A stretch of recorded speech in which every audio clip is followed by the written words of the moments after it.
Hello दोस्तों, नमस्कार। मैं मनीष शेखर और आज की इस वीडियो में हम बात करने वाले हैं गुलामगिरी किताब की 7वें परिच्छेद के बारे में। जी हाँ दोस्तों, ये 7वां परिच्छेद जो कि बहुत ही महत्वपूर्ण परिच्छेद है इस पूरे किताब का।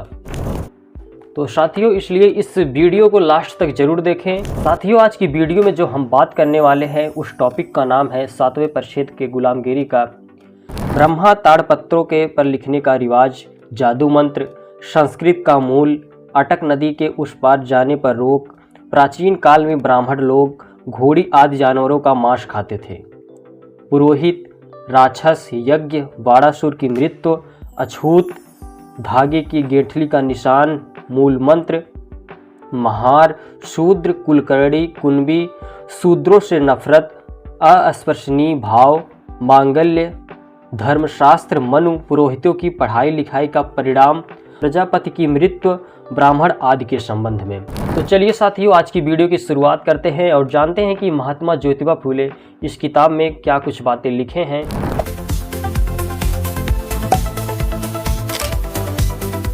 ढोंडीराव महात्मा ज्योतिबा फूले से पूछते हैं, वामन की मृत्यु के बाद उपाधियों का मुखिया कौन हुआ?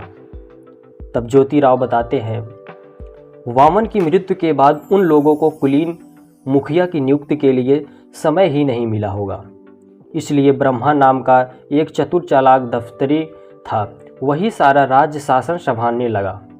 वह बहुत ही कल्पना बहादुर था, उसको जैसे जैसे मौका मिलता था वह उस तरह से काम करके अपना मतलब साध लेता था।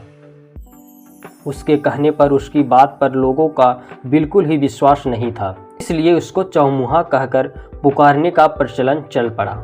मतलब यह कि बहुत ही चतुर, हठीला, धूर्त, दुस्साहसी और निर्दयी था। ढोंडीराव फिर महात्मा ज्योतिबा फूले से पूछते हैं कि ब्रह्मा ने सबसे पहले क्या किया होगा?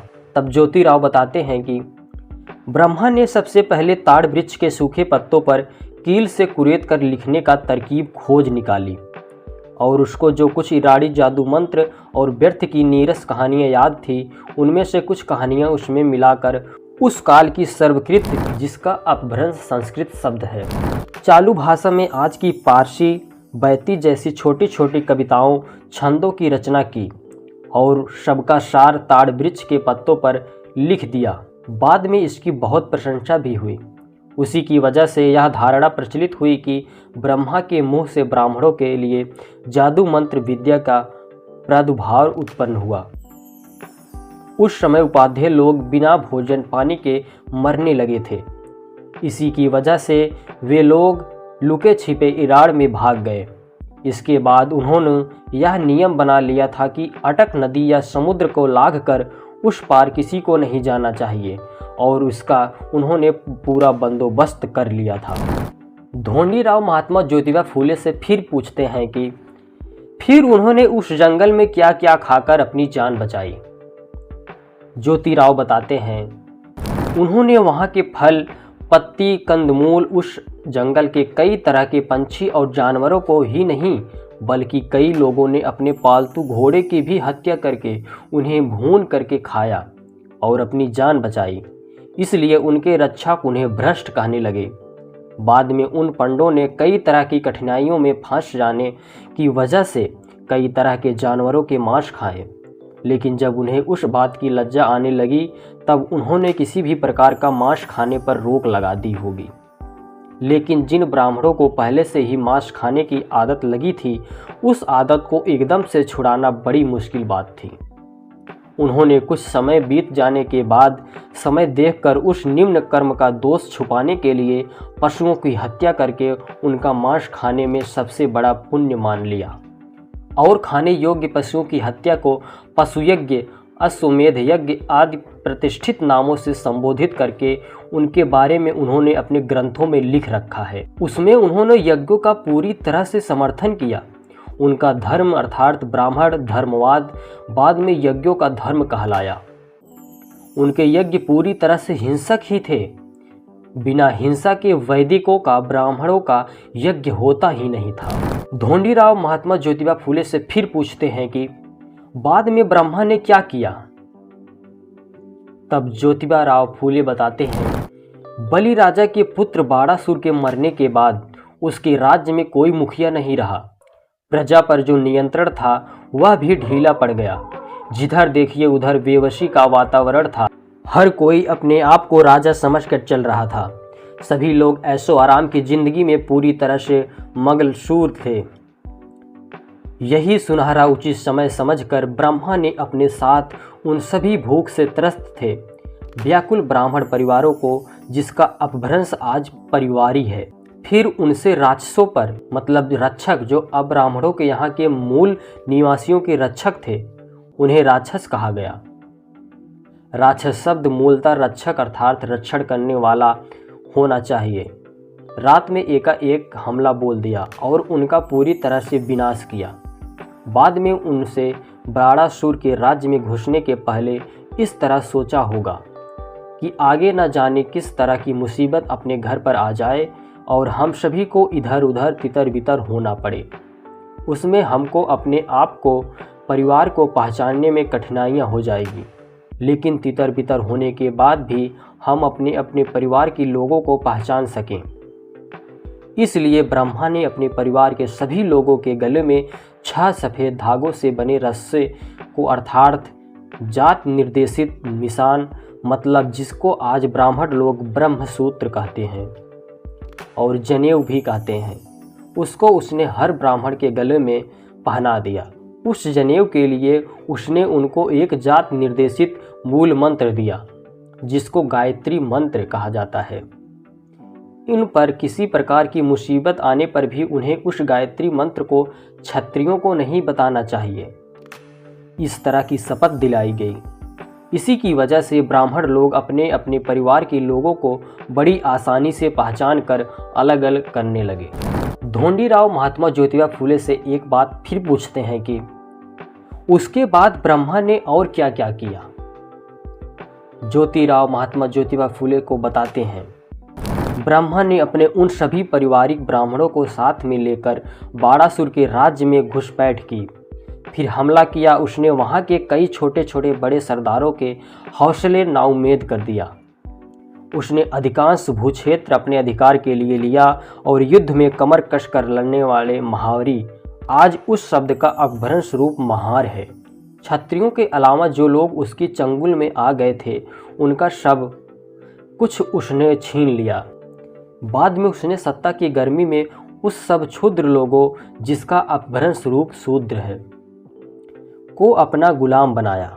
उसने उनमें के कई लोगों को गुलाम स्वरूप सेवा के लिए अपने लोगों के घर घर बांट दिए।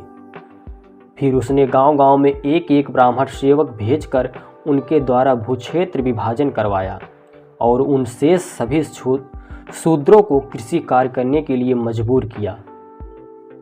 उसने इन कृषक शूद्रों को जिंदा रहने के लिए जमीन की उपज का कुछ हिस्सा स्वयं लेकर शेष भाग इन स्वामियों को दे देने का नियम बनाया। इसी की वजह से उन ग्राम सेवक ब्राह्मण कर्मचारियों का नाम कुले करड़ी, जिसका अपभ्रंश रूप है कुलकर्णी, हो गया और उसी प्रकार उन शूद्र कुलों का किसान नाम कुलकर्णी, जिसका अपभ्रंश शब्द है कुलम्बी, कुंबी या कुंबी, हो गया। लेकिन उन दास कुंबियों औरतों को हमेशा ही खेती का काम नहीं मिल पाता था। उनको कभी कभी ब्राह्मणों के घर का काम करने के लिए मजबूर होकर ही क्यों न सही लेकिन जाना पड़ता था। इसलिए कुंबी और दासी, इन दो शब्दों में कोई अर्थ भिन्नता नहीं दिखाई देती। उक्त प्रकार के बुनियादी आधार के अनुसार बाद में सभी ब्राह्मण दिन ब दिन मस्ती में आकर शूद्रों को इतना नीच मानने लगे कि उसके संबंध में यदि सारी हकीकत लिखी जाए तो उसका अलग से एक ग्रंथ हो जाएगा।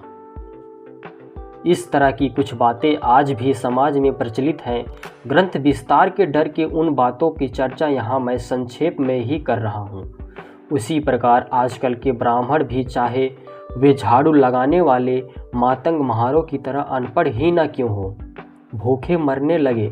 इसलिए जो नहीं करना चाहिए वह नीच कर्म करने पर आमदा हुए हैं।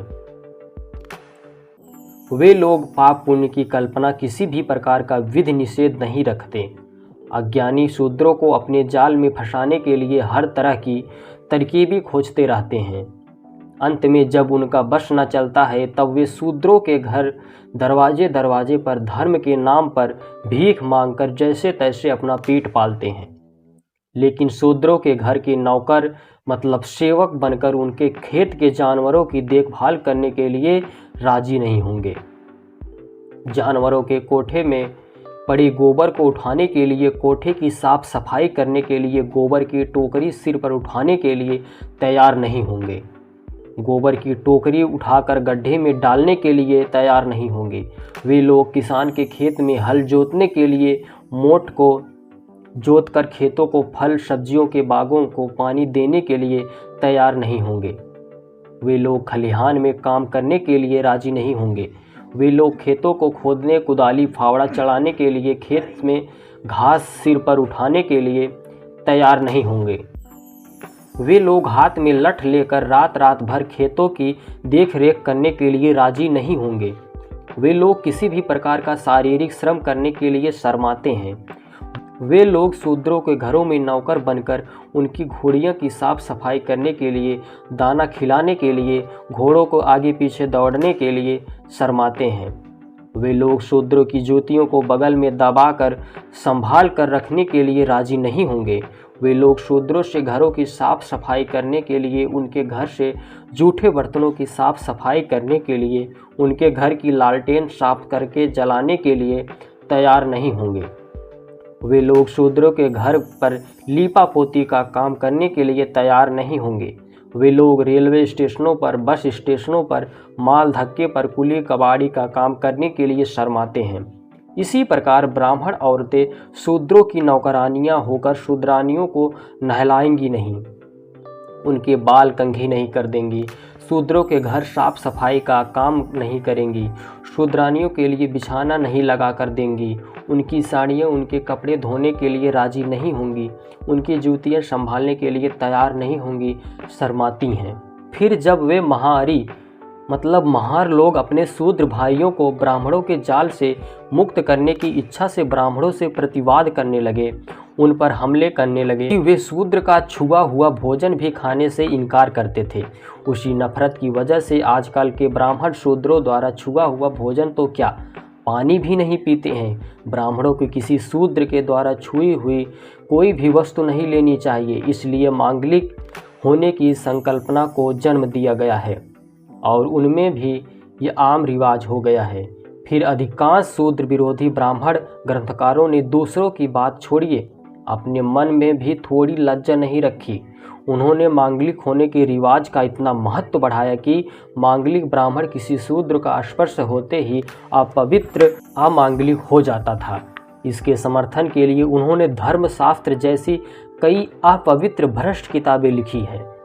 ब्राह्मणों ने इस बात की भी पूरी सावधानी रखी है कि शूद्रों को किसी भी तरह पढ़ना लिखना नहीं सीखना चाहिए, उन्हें ज्ञान ध्यान नहीं देना चाहिए, क्योंकि कुछ समय बीत जाने के बाद यही शूद्रों को अपनी बीते हुए काल के श्रेष्ठत्व की स्मृतियाँ हो गई, तब वे कभी न कभी उनकी छाती नोचने के लिए कोई भी कसर बाकी नहीं रखेंगे, उनके खिलाफ बगावत विद्रोह करेंगे।